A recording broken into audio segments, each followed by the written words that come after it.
This is Phoenix Talkback, the world's first Jewish and Chicano radio show.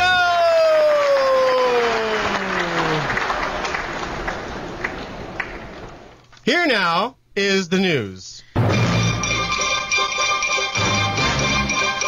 right, everybody, here's the news. In Texas, a federal prosecutor, Jay Hilleman, has left a murder case involving members of the Aryan Brotherhood.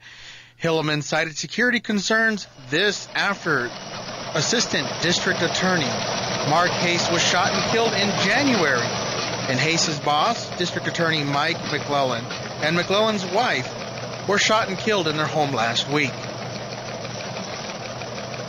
The U.S. House of Representatives Gang of Eight are close to releasing their own plan for immigration reform. Their plan will contain 3 types of pathways towards citizenship.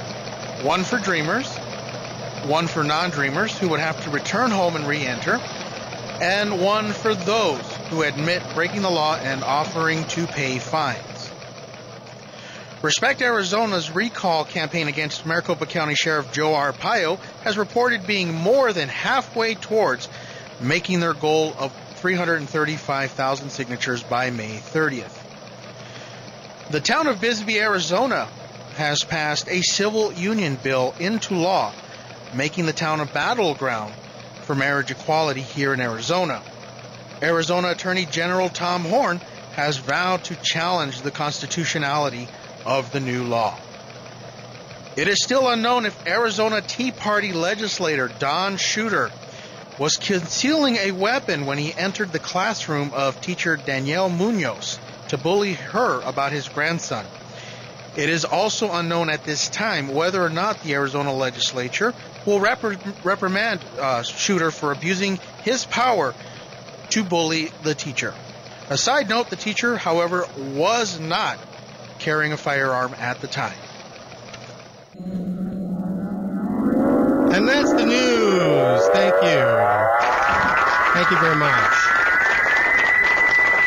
Oh boy, my goodness, what news? Yeah, man, no kidding. Where do we begin? Well, I think that the story of the prosecutor in Texas who recused himself because he did not want to face the Aryan Brotherhood, that's very telling. That shows that the Aryan Brotherhood has a matter of power there. Now, let me explain that this guy, Jay Hilleman, left the case. He sent out an email to the defense attorneys and other people, so it made news. He left the case, and he's the third person who was basically given the case because 2 other people within the last few months or so have been killed.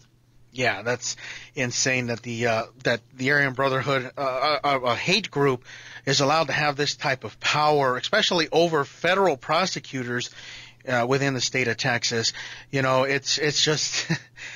We've got hate groups here in Arizona. Is that what might happen? Or chances are, knowing the history of this state, such a case wouldn't even make it to court, that the prosecutors would decide to give the Aryan Brotherhood and other white supremacist groups like that a pass. Right. What a lot of people don't know is that the Aryan Brotherhood has huge representation in our prisons and jails. And, you know, myself being a former corrections officer, I've had to deal with these people on several occasions. And like I said, from personal experience, they are not nice. Right. So we'll watch this story. And the other local story that we've been following, it's local and it's important because it's how a local Tea Party representative, Don Shooter, walked into a classroom to bully a teacher. Now, I contacted a spokesman for the corporation who runs that school. His name is John Morales, and this is what he had to say.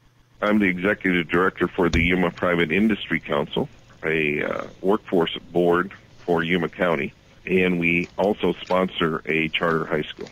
From what has been reported to me by staff, that he did confront the teacher, and a couple of students stood up and got between he and the teacher, and he was noticeably angry from what we understand. And one of our counselors entered the room. She heard the commotion, and she got between Mr. Shooter and the teacher and Good. calmed him down and told him, let's go to my office and talk this over. Let me know when. And then they went to the office, talked it over, and then he left on his own. Ultimately, to the credit of my staff at the school. What they were concerned about most was the kid, and that's where we have to focus our efforts. It certainly was an upsetting incident, and something must have been relayed to Mr. Shooter to cause him to react that way. But certainly, there's nothing wrong with picking up the phone and calling me and saying, I need to sit down with you. I got a problem. And that's normally what happens around here. We're going to have to make some kind of changes because this certainly got us thinking about security for not only our kids, but our staff. I'm the executive director for the Yuma Private Industry Council, a workforce board for Yuma County, and we also sponsor a charter high school.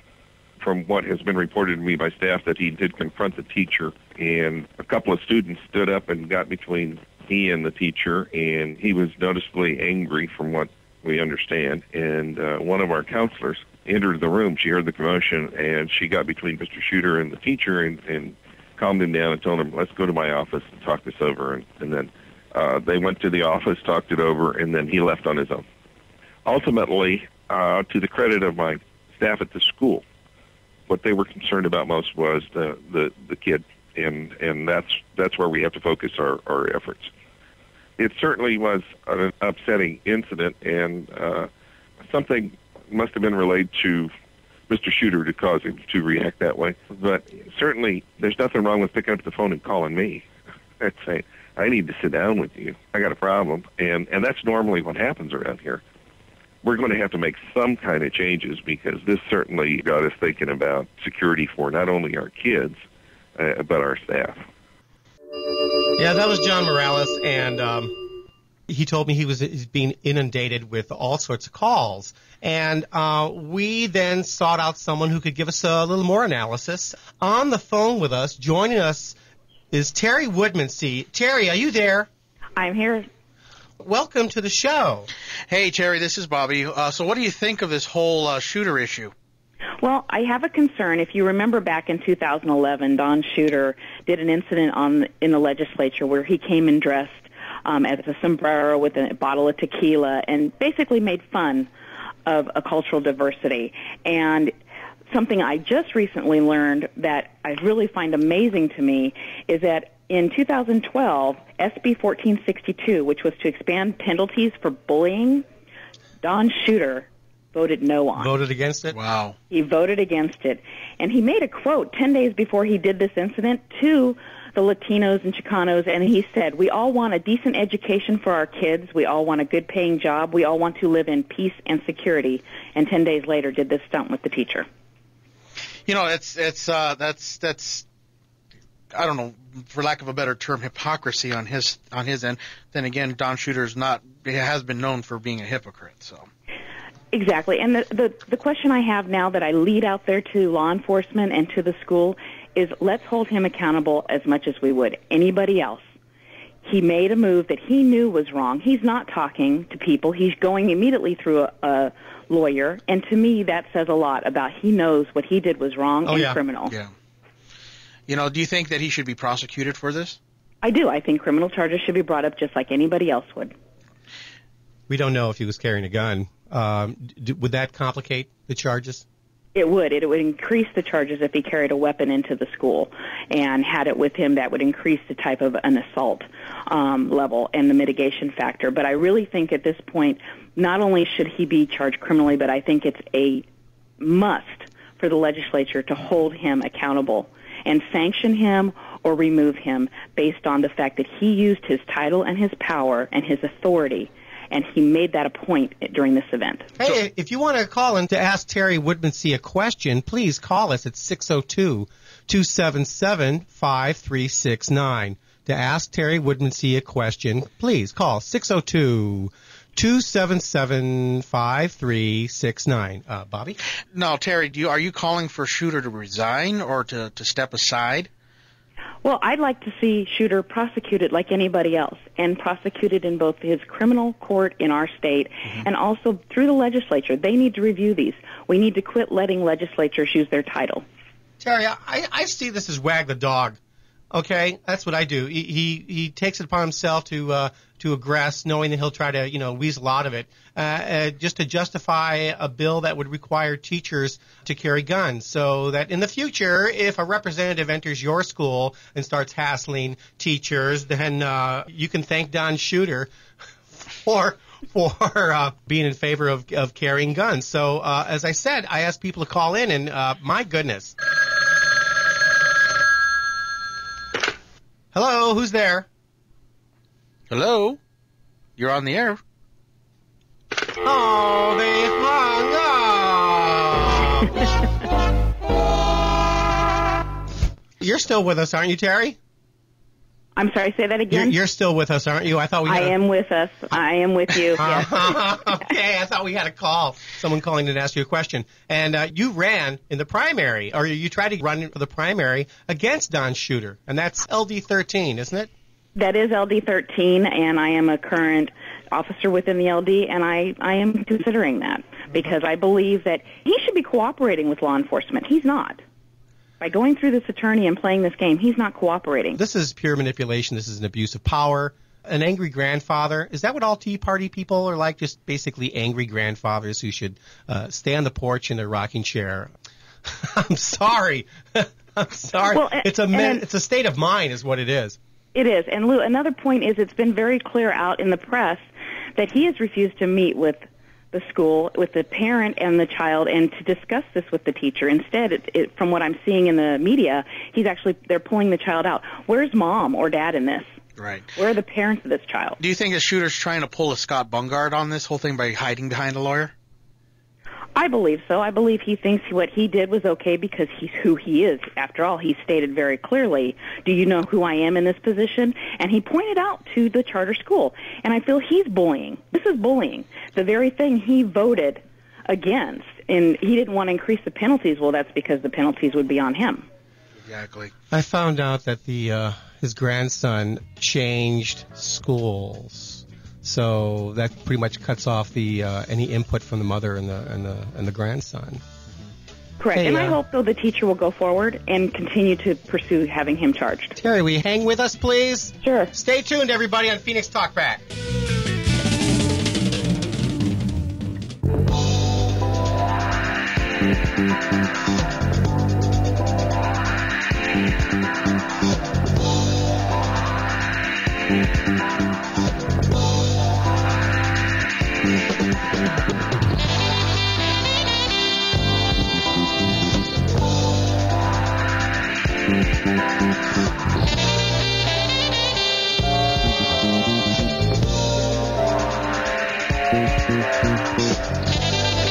Welcome back to Phoenix Talkback, the world's first Jewish and Chicano radio show. I'm Bobby Hernandez. Do that again. All right. So welcome back to Phoenix Talkback, the world's first Jewish and Chicano radio show.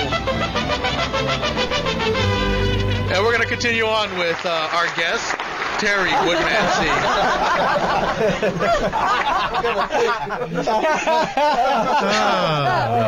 I just love these technical issues. You too. Terry, are you still with us? I'm still with you. And we're inviting people to call in and ask Terri Woodmansee a question at 602-277-5369. Backwards, it's 9635-772-206. But forwards, it's 602-277-5369. So call in and ask Terry a question. And if you're outside the Phoenix metro area, it's 1-866-536-1100. Oh, really? 1-866-536-1100. I'll have to write that down. All right, Terry. So, getting back in with you, we were talking about Don Shooter and his little stunt that he pulled down in Yuma, and we left off that he should be brought up on charges as well as being censured by the state legislature. Do you think any other sanctions should be done against him? Well, I think it's up to the ethical committee at the Senate if he should be completely removed or it should be put out to the public. I mean, he is an elected official. We elect somebody in to do a job, not to make rules and policies and laws that they're not going to follow themselves. And he is doing exactly that. I mean, he's made it very clear by his actions and by his denial of talking to law enforcement or at least getting out there and explaining himself and taking the bow or whatever he has to do for what he did. Well, you'll notice that the regular media has covered this, then they've dropped it. Yes. Well, we're talking about it today, and I played a clip from John Morales of that corporation, and they're going to have to reconsider their security, not just for the students, but also for the staff. I mean, this is a really unusual thing. For those of you who aren't aware of this incident, Don Shooter, LD13 representative of the Arizona legislature, walked into a charter school, bypassed the reception area, wanted to talk to his grandson's teacher, did walk in there. The counselor walked in, got between them, and when Shooter realized he was being recorded on a phone, he left. I think he went to the counselor's office, and then he left before the police got there. And then he tried to manipulate the situation by contacting the head of the Arizona Charter School Association. And, think of the trauma in the students. Does this create a need for teachers to carry guns? It's ridiculous. According to Shooter, he wants teachers to be able to be armed. According to what he's been voting and the way he's been voting, he voted for guns on college campus. And now you have to ask yourself, if that teacher had been armed, would she have shot him? And there's a probability. Students stood up. Other people got involved. He didn't just walk past the front desk. They were telling him to stop. And he continued in because he felt he was above that authority. We never really hear of anyone with a D in front of their name doing something this stupid and aggressive. Right. It kind of makes you remember what Lori Klein did, that former representative from was it Prescott, who pulled a pink gun on an Arizona Republic reporter last year before the election, and she tried to pull the exact same thing. Yeah, I remember that. Yeah, yeah, like Lou said, you don't hear anybody with a D pulling this kind of stunt anywhere here in Arizona or any other area here in the United States. These gun issues are always, and I'm going to say it, are always done and pulled by Republican pro-gun guys. And it's just insane. This is where I guess the Republicans have degenerated to carrying guns and bullying teachers. Bravado. Yeah. With a weapon. Correct. It's really sad to me to think that our elected official in our legislative district has done this and doesn't feel he has to account for it, doesn't feel he has to explain it, doesn't feel should be charged. He feels he's above that, and that is wrong. And where is the outrage in the progressive Democratic Party community against this? This is a pretty obvious thing. I mean, left alone, he'll probably be around to push other legislation without punishment in the future. So no, I think an example needs to be made, and I think the Democratic Party needs to make it. We're talking about the Arizona Democratic Party, right? And I believe that we need to put the pressure on Yuma police to say, hey, if it was anyone else who had done this, wouldn't they already be charged? Yeah, with a misconduct with a firearm, if he indeed was carrying a concealed weapon. That's interesting. You're saying that it's up to, or are you talking about the City of Yuma prosecutor's office? Is that what you're talking about? Well, the way the process works is the police department has to put the charges in play and submit them to the prosecutor. And there's no word yet whether that's happened or not. And part of it could be being held up for the simple fact that they have not been able to interview Shooter. He has basically stopped that by immediately obtaining an attorney. So where it stands, it shouldn't just sit in limbo and then go, oh, well, everybody's forgot about it, now just throw it out. Or is it up to the teacher to press charges? Well, she can say she wants charges pressed, but ultimately the prosecutor has to file the charges on him and summon him to court. Oh, well, maybe someone from the Yuma Police Department will call in here to Phoenix Talkback right now at 602-277-5369 or 1-866-536-1100. Or if you have a question for Terri Woodmansee, please feel free. We have a few minutes left with Terri Woodmansee. Yeah, an actual crime has been committed by Don Shooter. Why? It's astounding that the Yuma Police Department, even the Yuma County Sheriff's Office, is quiet on this whole issue. I mean, you would think that one of those two agencies that both have jurisdiction should at least come forward and say, hey, this is unacceptable behavior, and then charge them with that. I mean, it's just astounding the silence that's happening. Well, and there's a gun debate going on in our legislature on SB 1325, and the amazing thing I found on the Capitol Times recently on April 4th is they're talking about they gave an example, and instead of saying shooter, they said a parent, and they described his exact situation, and they talked about what the outcome might have been based on this bill. And I found it quite interesting that they did that. It sounds like it's being manipulated in the legislature as well as in the Capitol Times, saying that it's apparent. I mean, if and I'm going to call out the Arizona Capitol Times with this. I'm going to call them out. Why not say it was Don Shooter that did this? Why you got to say it's apparent? I mean, their article did. I'm sorry to interrupt you, Bobby. Their article talked about Shooter, but their example with it was whoever on the legislative floor was doing this debate, instead of saying Shooter, said parent. I'm not too impressed with the Arizona Capitol Times. Yeah. I don't think they do as good of a job in their research as they should. Yeah. And no one pointed out what he had said 10 days prior, and he addressed it, as he put it, to Latinos for the GOP. And he said, again, we all want a decent education for our kids. We all want a good-paying job. And, quote, we all want to live in peace and security. Well, Don Shooter, I call you out. That is not peace and security. Yes, Don Shooter. Hey, Terri, we've got about a minute left. Anything else you'd like to let everybody know? I think everybody should really, focus on this, and let's say to the legislature, this needs to be handled. This needs to be handled appropriately. Do not let this bullying weasel get away with it. And I say amen to that. Well, Thank you, Terri Woodmansee. Thank you. And being on the show, we hope to hear from you again in the future. Thank you so much. And stay tuned for more Phoenix Talkback.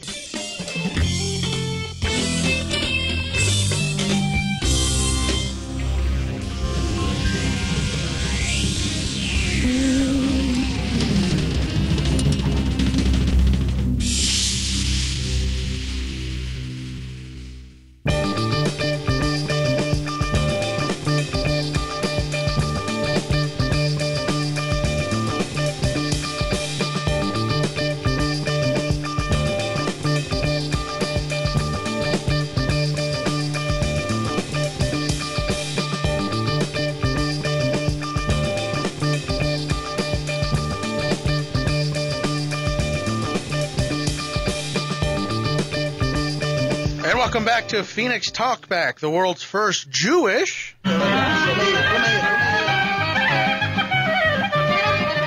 Chicano radio show. It's now time for Community Calendar.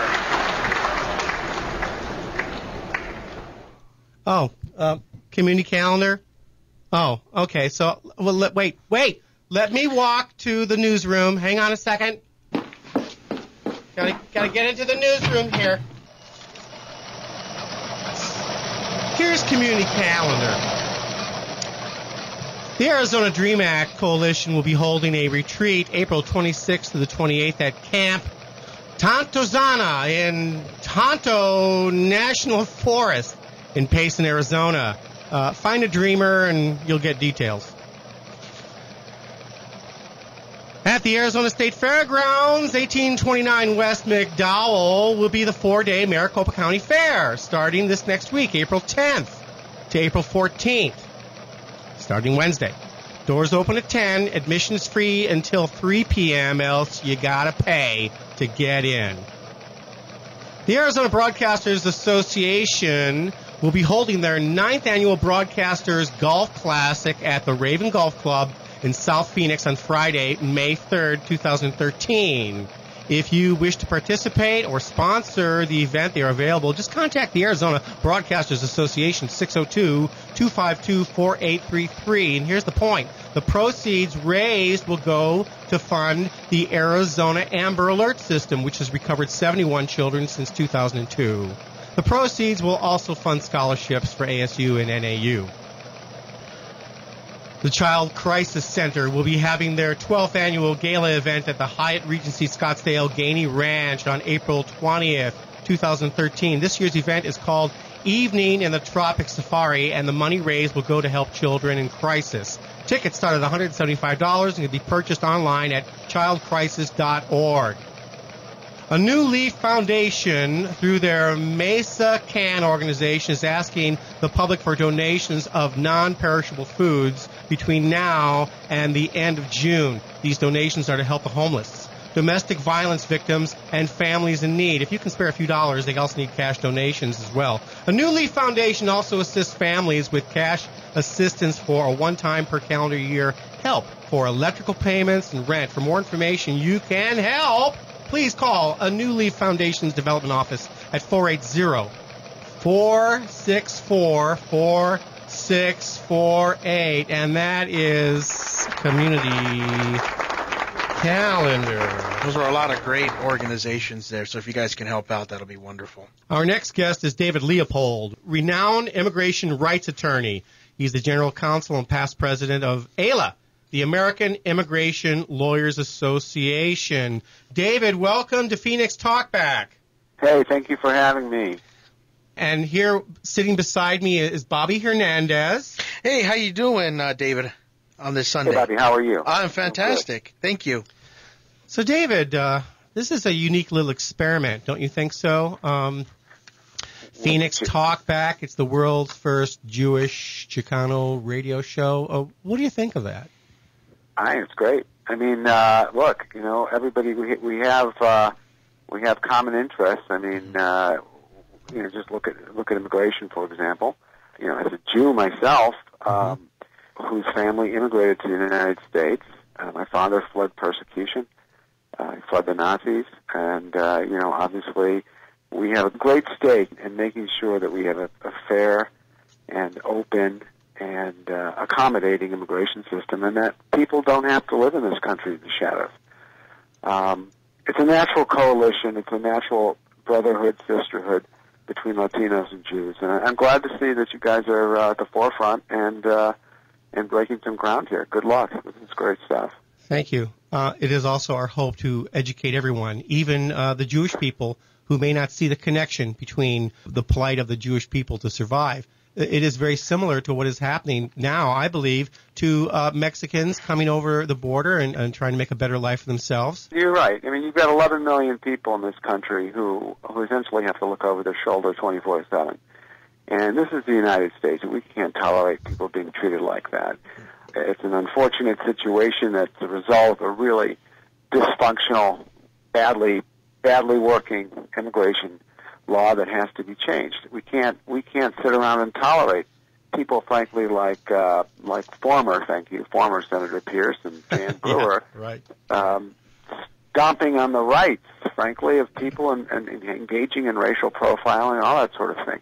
This is not what this country is about. And anybody, whether you're a Christian, whether you're a Jew, whether you're a Muslim, whatever religion, whatever deity moves you, this is about people. This is about humanity. So we need to. That's the first concern.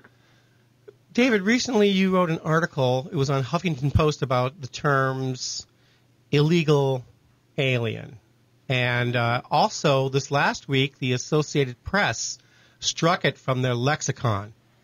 Right. So the problem I see on the right is they devalue or discount the importance of even doing such a thing. They think nothing is wrong with using these words. But I have a different point of view, and I'm guessing you'll have a different point of view, too.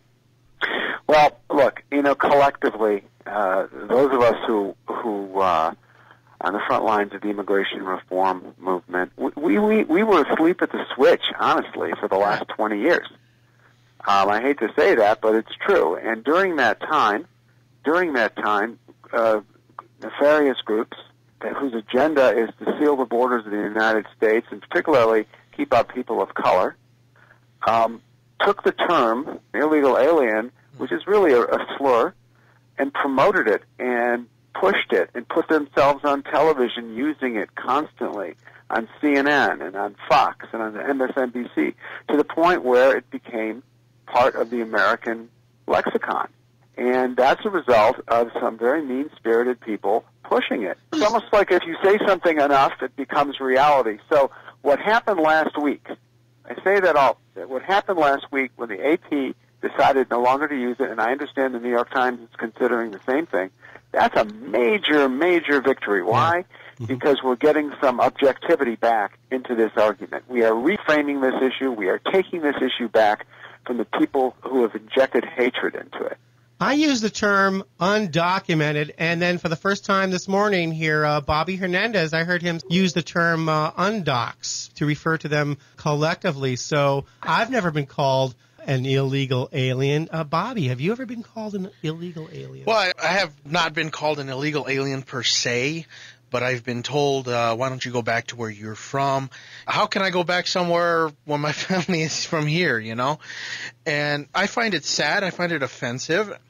You know, I find being called an illegal alien, you know what? Come to think of it, during the 2010 election, I was called an illegal alien because they thought that I wasn't from here. They thought that, oh, why is this illegal trying to run for an office? He probably is not a U.S. citizen. And it's just insane that, David, that this is happening. What terms can we use? Well, you know, it's very difficult. What we're trying to do is talk about human beings and their lack of proper immigration status. So there's no quick word. I think what I would use, I think undocumented is fair because they do lack proper immigration documents, and that can be criticized, and there is criticism out there on undocumented. But I think undocumented is fair. It's fairly benign. It's objective. It doesn't make accusations by virtue of its use.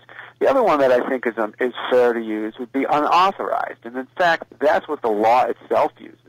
Unauthorized. Unauthorized.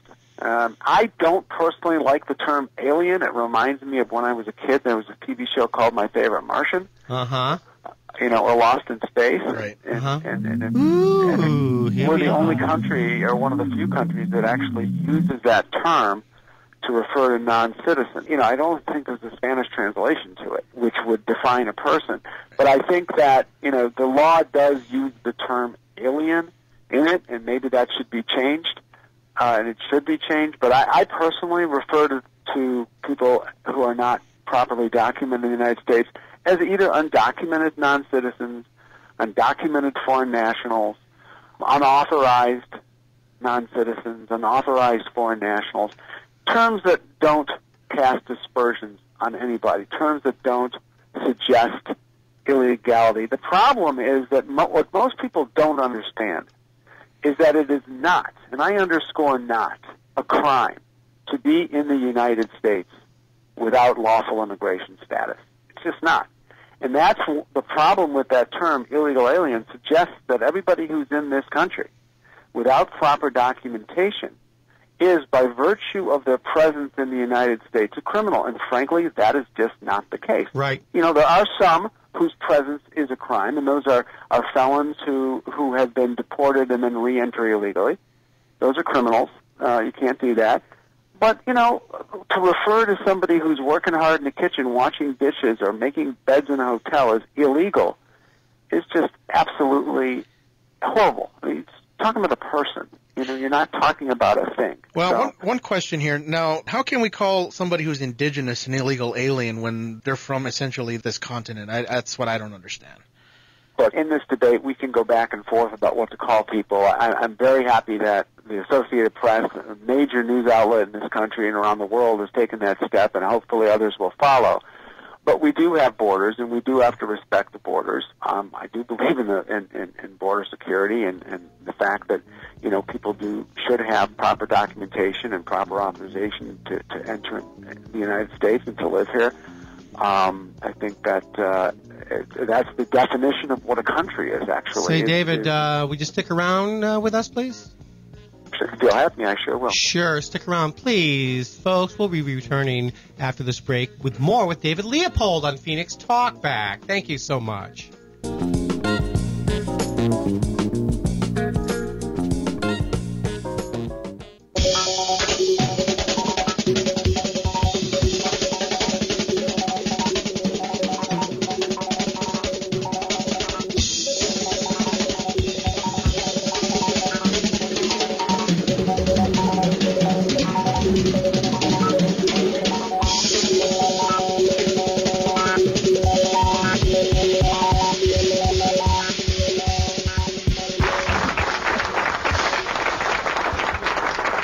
All right, we are back to Phoenix Talkback. I am Bobby Hernandez, sitting with Lou here, and we have David Leopold, renowned immigration rights attorney. He's the general counsel and past president of AILA, the American Immigration Lawyers Association. And folks, we've got time and room for your calls, so please, if you're local, call in to 602-277-5369 to talk to David, to ask David a question. If you're not local, the number here is 1-866-536-1100. Again, the local number, 277 5369 is the local. Thank you. Okay. Hey, guys, I'd like to point out, if people this is an important issue, and the Congress is going to be dealing with immigration in the next few weeks, and if people want to follow it and learn more, I tweet about it almost all day long, and they can follow me at my Twitter site, which is David Leopold, my name, no space, Leopold, on Twitter. And we try to keep up, keep the latest developments on the issue on the front. Well, I'm glad you brought that up, because I guess the Gang of Eight are close to releasing their plan. And I'm sure you're aware of this. So from what I gathered from what was released in the news is they've got 3 pathways of citizenship. One for the Dreamers, which I guess would go for the DREAM Act. Isn't that what that means? Number 2 is for those who are not Dreamers, they'd have to go home first and re-enter. And the third plan, there's a plan for those to admit breaking the law and offering to pay fines. So it looks like the U.S. Representatives Gang of Eight is trying to hold all of the undocumented, unauthorized by the cojones. Well, look, we haven't seen anything yet. There are some reports out there, but nobody's seen any language. So until we see the actual pages of a bill, I think it's anything goes. I will tell you that my guess is that any bill that we do see is going to have provisions for temporary workers with a pathway to citizenship, and those would be temporary workers who can support industries, housekeepers, landscapers, retail workers, some construction workers. That was a deal that was hammered out by the AFL-CIO, the major union, and the Chamber of Commerce, which represents business.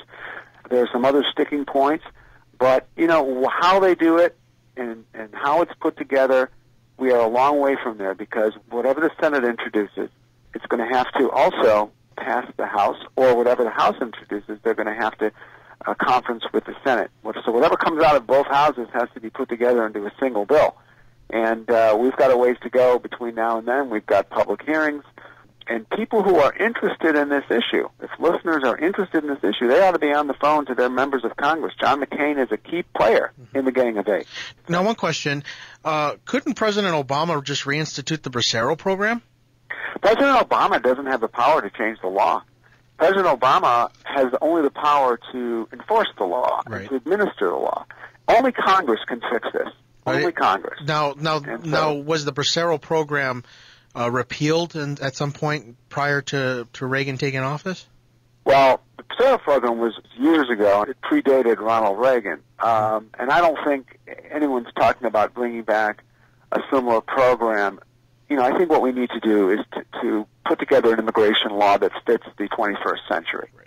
And that's the big problem, is that the immigration law that we have in place right now was pretty much cobbled together since 1960s. And, in 1960s, when a business person, say you have a businesswoman in Tucson or in Phoenix, who she would have been in 1960s, she would have been competing against the person across the street. Nowadays, she's competing against the person in Paris or in Rome or in Beijing. We have a global economy, and the immigration law was built to service an economy of the 1960s. That's got to change. Hello, you're on Phoenix Talkback with Lou and Bobby and David Leopold. Who's this, and do you have a question for David Leopold? My name is Gail Schultz, and good morning to all of you. Hi, Gail. The subject matter is so important because of what's going on right now with immigration reform, and Mr. Leopold is absolutely right. John McCain and Lindsey Graham are both key players in that game of eight. And then yesterday, because the Republicans continue to use their code words to fuel the division, now they want to define high skill, low skill. We don't want all those low skill immigrants. We just want the high skill. So they just continue their game of division, keep us divided. Well, Gail, the good news is, and they're going to be divisions, but the good news is they're talking. A year ago, the only thing we heard from the other party, the Republican Party, was self-deportation, and they had a presidential candidate that was hugging restrictionists and talking about their ideas. This is a positive step that they're talking. That's what I'm trying to say. But it's competing with marriage equality and also gun control. So I hope that the issue of comprehensive immigration reform can be kept alive in the public consciousness. Right. Well, and what is important is that, just like Mr. Leopold said, get active, keep contacting your congresspeople. Not once, you have to keep on it all the time. Because the reason we haven't had immigration reform, and I don't care which party you're talking about, the reason we haven't had it up to this point is because they don't want it. And the reason they don't want it is money. Big money and all kinds of things that fuel, the greed in this country. Yeah, well, can you elaborate? I know where you can go with that. What do you mean by big money? The private prison industry in particular. Right. Yes, and if we pass immigration reform and get everybody legal, there goes their product. Well, unfortunately, in this country, it seems like the prison industry will always do very well. But I think, what you're trying to say is that people need to take responsibility themselves. They can't wait for this to be done by somebody else. And people, do have the power to change, and to change government, and to change the law. And, you've got two important people, like you point out, Gail, John McCain, but also Jeff Flake, a new senator, is involved in the Gang of Eight. Arizona is an important state. It's going to be in the immigration debate. It's going to be important because of the discussions of border security. And Arizonans who understand the need for immigration reform ought to be on their phone to their members of Congress starting now and all the way through. Don't sit idle. You're right, Gail. Gail made a valid point about the private prison industry. I'm pretty sure that CCA and the GEO Group are going to do whatever they can with their lobbyists to thwart immigration reform because, like she said, it interferes with their product. It does. But immigration reform itself doesn't interfere with their product. What interferes with their product is restoration or bringing back due process into this immigration system. The problem is not that we have 11 million undocumented people in this country. That is not the problem. That's a symptom of the problem. The problem is we have a completely dysfunctional and broken immigration system. So if you go into an immigration court, for example, there's very little you can do to prevent yourself from being deported. There's very little you can do when you need due process. Yeah, I'm very disappointed to hear yourself in immigration detention. I'm very disappointed to hear that, David, a recognition of the lack of due process, because that's something we should have before we do anything else. That could be a whole nother show. I guess. Well, of course. I mean, we have a situation in this country where immigrants are mandatorily detained. In other words, they can't get bonds. That's where places like CCA, the private industry prison groups, come into play. David, can you say your Twitter location again? Yeah, people can follow me just by my name. It's David, normal spelling, Leopold, Leopold.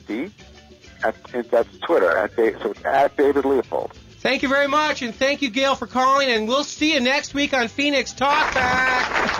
Bye-bye.